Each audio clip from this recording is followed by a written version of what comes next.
My name is Arash. I help people create plans to pay less in taxes. Here is a fascinating story about a client I recently helped. Client calls me up. He says, "So I got married this year.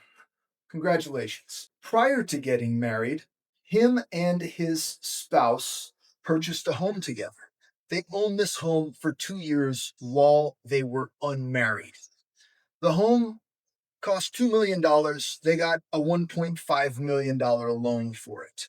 Now, when you are unmarried, you are able to deduct interest on up to $750,000 of mortgage indebtedness, right? So let me break that down.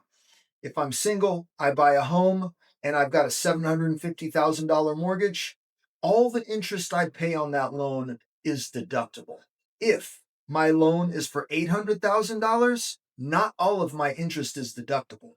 Now I've got to do a pro rata calculation to carve out the interest I paid on that $50,000. So if two unmarried individuals own a home together, they're both on title, they're both on the loan.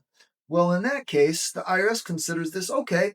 Each of these two unmarried individuals is responsible for about $750,000 of this mortgage indebtedness. Hence, they can each deduct the full amount of interest that they paid respectively. So if 50,000 total was paid, they can each deduct $25,000 as long as they're itemizing, of course.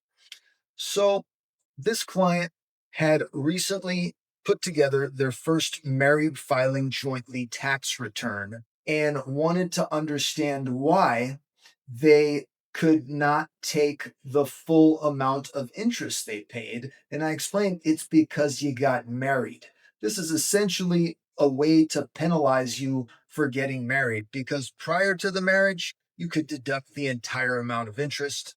And now that you got married, you're basically limited to only deducting half. They've got $1.5 million of outstanding loan, but they can only deduct half of that because $750,000 of mortgage indebtedness is the cap for how much interest you can deduct on any one tax return. And since they're married filing jointly, they're filing one tax return. Create a tax plan.